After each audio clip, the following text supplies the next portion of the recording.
Hello, it's Alex from LearnBeachVolleyballFast.com here, and this is part 5 in my Learn Beach Volleyball Handsetting Easily mini-series. So today I'm on a computer. I'm gonna do a PowerPoint presentation, which I hear some people think is boring, and I'm gonna talk about statistics, which I also hear some people think is boring. But I'm gonna try to make this interesting. It's about a small statistical idea that will help you build confidence in your handset. So this will help you if you are learning the handset, but it will also help people that are handsetters but don't use it so much. So we're gonna look at some numbers here, and I'm gonna convince you that it's good to handset or it's advantageous to handset after a certain point. So question here is, are you sure your bump setting is so much safer than hand setting, that is? Because I think people in general, they give it a lot of weight that the referee or the rules or whatever can just like sort of just take a point away from you when you play and you handset. You just do a small mistake in the handset, and it's not like you lose the point because you lose it. It's just like and it's gone. Someone just says that your hands are not good enough, and that's a problem. So obviously one way to avoid that is bump setting, not using your hands. And some people are like, yeah, so I'll just bump set because that's safer. No one can take points away from you. But this is sort of a surface level analysis, because no one can take points away from you, sure, except the opponents. The opponents can take points away from you. So these are numbers that I just threw out there to like make a point, and they can be different, but I think for many people these numbers or something similar is true. So this is 10 sets, 10 of your bump sets. Out of those 10s, maybe 7 of them are good and your partner is happy and he or she can kill the ball. 3 of them are sort of like off the net or oversets or whatever they might be. Not easy for your partner to kill the ball. And then on handsets, you have 9 all right ones, and then there's 1 double, the red one. And the referee whistles and you're like, damn, I lost the point. So now, right, bump setting is safer because you never have the red guy. However, if you look at it deeper, what if actually out of those 3 sort of messed up bump sets, you end up either oversetting and the opponents get a free kill, like straight kill, or your partner has to sort of give them a free ball and then they set it up and kill the ball or whatever. What if actually out of those 3, 2 of them you lose? You actually lose the point. Well, now all of a sudden it looks different. Now all of a sudden you're twice as likely to mess things up with your bump setting. Which means that had you just been hand setting, sure, sometimes you'll get called for a double or a lift, but you're still statistically ahead from if you were just bump setting instead. So obviously these numbers can be different. I mean, for a beginner, maybe out of these 10 sets, like 7 would be kind of bad, and 4 of those would be straight up lost points, or maybe even 5.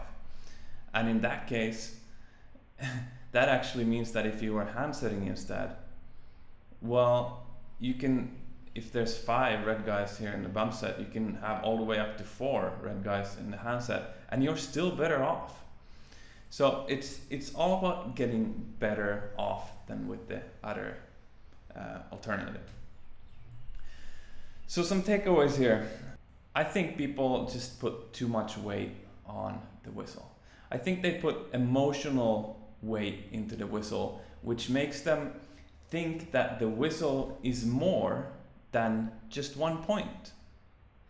Because in reality, you only lose 1 point. You don't lose 2 points. You don't lose 3 points. If you let it mentally take you down, then yes, you are losing a little bit more than 1 point. But that's your choice. You can choose to let it take you mentally down or not. Don't let your mental attitude make things bigger than they are. It's just a point. Actually, if you think about it, you might actually save energy on losing a point on a double. Because what does a bad set sometimes lead to? It leads to a scrappy rally with a lot of saves and whatnot sometimes, which can be a very long rally, and that can actually exhaust you and your partner, which then might give you a disadvantage in the rest of the game. If you think about it. So, like the double call, it's just like, okay, over and done with. I couldn't set that pass. Cool, done. Let's play next game. Let's play next point. So that's one idea also. But also, bad setting. Let's say that you always bump set. So obviously this whole lesson here today is based on that handsets are more accurate than bump sets. And that's a conversation or a discussion that we don't take right now because it would take too long time. But I think you agree with me, if you don't, write it somewhere in the comments or something, that handsets are more accurate than bump sets.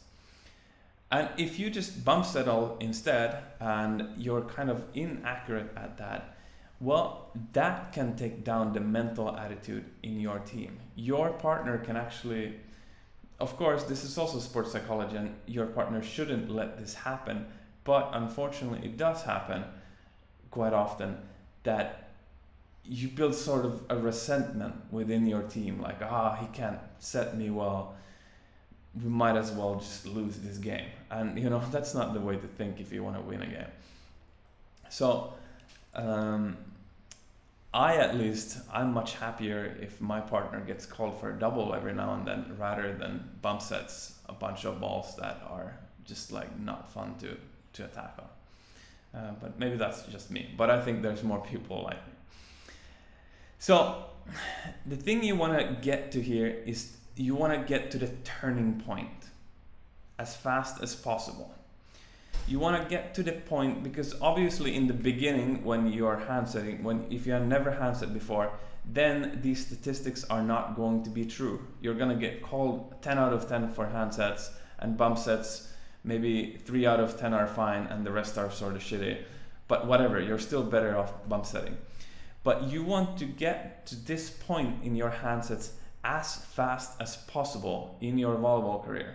So you can either do it statistically, actually do the math, or you can do like me, you just mentally convince yourself that this is the case.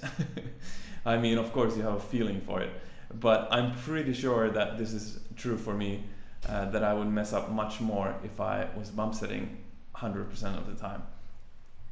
Because once you get to this turning point, that means that you will start handsetting no matter what the circumstances are.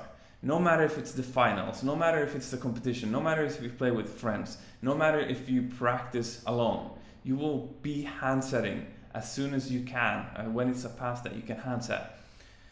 And this makes you get so much more repetitions, and it makes you get repetitions in game situations, which is a really good point in itself and something that we need. So it puts you in a positive handsetting learning spiral. You don't need to be the best handsetter in the world to start handsetting all the time. You just need to get to this turning point where it's more advantageous to handset than bump set. When you do double, just own it.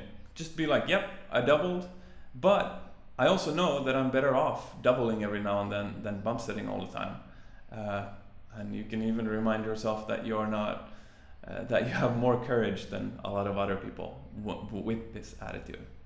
And of course, as always, any rule, there's always exceptions.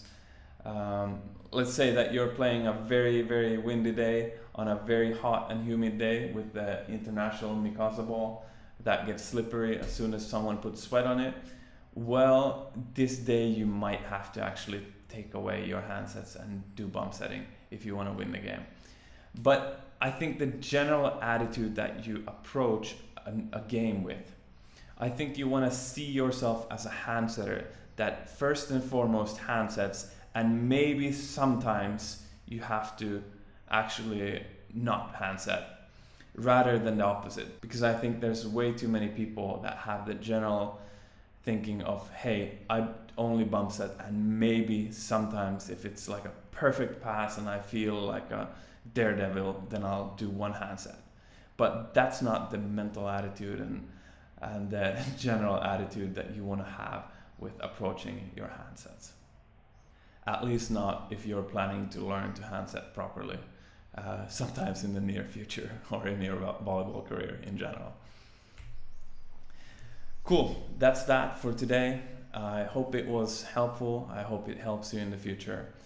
And yeah, as always, there's a few things you can do if you like the video and want more stuff like this. First of all, you can click the like button. I wrote here, it's easy, I promise. And actually, I should explain, clicking the like button isn't just for me. It's actually for you if you like this YouTube channel. Because the more likes and the more comments and in the comment section and stuff these videos get, the easier it will be for other people to find them on YouTube and Google, which means that this project can grow faster, which means that you actually will benefit in the long run, because the faster this grows, the more of these videos I can create. So I hope that makes sense. Just click the like button, it's super easy. You can also subscribe to the channel if you find this cool, if you find it interesting and want more of this stuff in the future. And you can join the Facebook group that I have. You know, one day this Facebook group will be full of people interested in hacking our sport of beach volleyball and understanding better and smarter learning strategies and discussing those things. And it's usually really fun to be in a room full of people interested in the same thing as you. So just join the Facebook group. And last, share this video to your friends if you have some friends that you think needs this message. And also for yourself, if you're going to want to attack from your friends' sets, so it's a personal benefit for you if your friends' sets are better, if they become handsetters, if they have more accurate sets than what they might otherwise have. Cool. Thanks for watching, and again, I hope it helped. The last part, as it looks like right now, it will be the last part. Maybe in the future I'll change my mind. But the last part, I will go over some real in-game sets and sort of just point out some stuff that I've talked about throughout this mini-series. Just because we haven't actually looked at game footage yet in this mini-series, and that can be a good thing to do as well. So, see you there.